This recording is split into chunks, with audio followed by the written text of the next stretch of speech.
사무엘상 31장 마지막 장입니다. 사무엘서 묵상에 대한 소감을 한번 이야기하겠습니다. 오늘이 사무엘상 마지막 장입니다. 전체적으로 사무엘상을 다시 묵상하며 새롭게 깨달은 내용이 있습니다. 사무엘상은 분명 하나님 나라를 누가 세울 것인가에 대해 다루고 있다는 것입니다.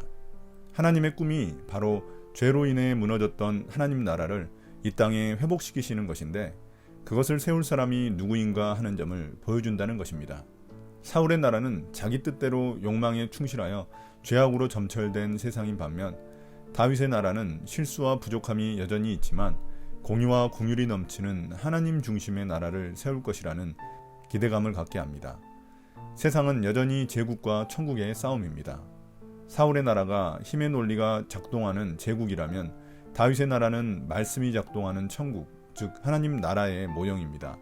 그래서 예수님이 다윗의 후손으로 하나님 나라를 이 땅에 가져오신 것입니다. 1절부터 2절입니다. 전쟁에 패한 이스라엘. 블레셋 사람이 이스라엘에 싸움을 걸어왔다. 이스라엘 사람들은 블레셋 사람 앞에서 도망하다가 길보아 산에서 죽임을 당하여 쓰러졌다. 블레셋 사람들은 사울과 그의 아들들을 바짝 추격하여 사울의 아들 요나단과 아비나답과 말기수아를 죽였다. 이제 28장에서 끊어졌던 사울과 블레셋의 전쟁 이야기를 또다시 다루고 있습니다. 사울의 군대는 압도적인 블레셋의 군사력에 밀려 전쟁을 하기도 전에 패배를 예감하고 있었습니다. 사울이 엔돌에 가서 무당을 찾은 이유도 이러한 두려움 때문이었습니다. 특히 거기서 만난 사무엘의 영이 패배를 예언했기 때문에 사울은 더욱 두려워할 수밖에 없었습니다. 이스라엘은 블레셋의 추격으로 인해 길보아 산에서 많은 이들이 죽임을 당했습니다. 그중 사울의 아들 요나단과 아비나답, 말기수아도 있었습니다. 사울의 세 아들들이 죽임을 당한 것입니다.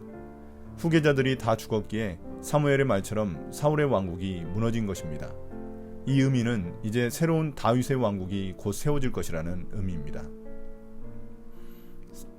3절부터 7절입니다. 사울의 죽음.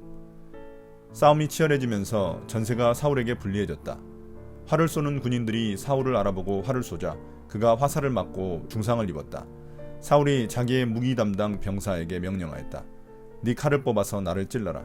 저 할례 받지 못한 이방인들이 와서 나를 찌르고 능욕하지 못하도록 하여라. 그러나 그 무기 담당 병사는 너무 겁이 나서 찌르려고 하지 않았다. 그러자 사울은 자기의 칼을 뽑아서 그 위에 엎어졌다. 그 무기 담당 병사는 사울이 죽는 것을 보고 자기도 자기의 칼을 뽑아 그 위에 엎어져서 사울과 함께 죽었다. 사울과 그의 세 아들과 사울의 무기 담당 병사가 이렇게 죽었다. 사울의 부하도 그날 다 함께 죽었다. 골짜기 건너편과 요단강 건너편에 살던 이스라엘 사람들은 이스라엘 군인들이 도망친 것과 사울과 그의 아들들이 죽은 것을 보고 살던 성읍들을 버리고 도망쳤다. 그래서 블레셋 사람이 여러 성읍으로 들어와서 거기에서 살았다. 이제 블레셋과의 전쟁에서 이스라엘의 전세는 매우 불리해졌습니다. 그러다가 사울은 한 군인의 활에 맞아 결국 중상을 입고 말았습니다. 중상을 입은 사울은 자신의 죽음을 예감하고 블레셋의 칼에 죽느니 차라리 스스로 죽는 게 낫다고 여기고는 옆에서 자신의 칼을 들어주던 병사에게 자신을 죽여달라고 요청했습니다. 그러나 그 병사가 왕을 죽이는 것을 두려워하여 사울을 찌르지 못하자 사울은 결국 자기 스스로 그 칼 위에 엎어져 자결했습니다. 그 병사도 왕이 죽는 것을 보자 충성심에 자신도 따라서 그 칼 위에 엎어져 죽임을 당했습니다. 또한 사울의 여러 부하들도 그날 함께 죽었습니다. 비참한 죽음이었습니다. 이러한 왕의 죽음과 큰 패배로 인해 그 근처에 살던 이스라엘 사람들은 자신들의 성읍을 버리고 도망쳤습니다. 그래서 블레셋 사람들이 그곳에 이주하여 살게 되었습니다. 8절부터 13절입니다. 길랏 야베스의 은혜 갚음. 그 이튿날 블레셋 사람이 죽은 사람들의 옷을 벗기러 갔다가 사울과 그의 세 아들이 길보아 산에 쓰러져 있는 것을 발견하였다. 그들은 사울의 목을 자르고 그의 갑옷을 벗긴 다음에 블레셋 땅 사방으로 전령들을 보내어 자기들이 섬기는 우상들의 신전과 백성에게 승리의 소식을 전하였다.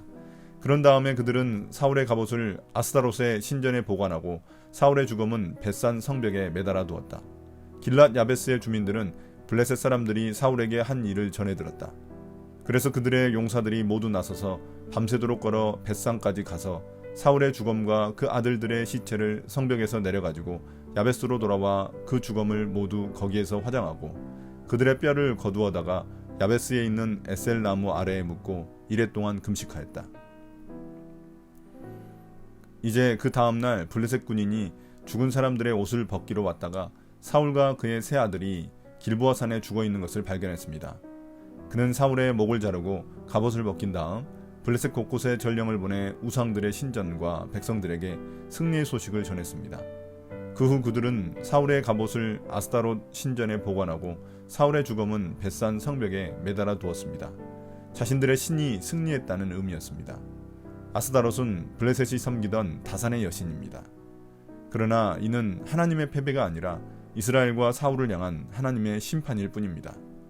한편 이러한 일을 전해 들은 길랏 야베스 사람들은 용사들을 파견해 사울의 주검과 그 아들들의 주검을 가져와 야베스에서 화장하고 그들의 뼈를 야베스 야셀나무 아래에 묻어주었고 일주일 동안 슬픔 속에서 금식을 하였습니다. 사무엘상 11장에서 암몬에게 공격받은 길랏 야베스를 사울이 구해준 적이 있었는데 그 은혜에 보답한 것입니다.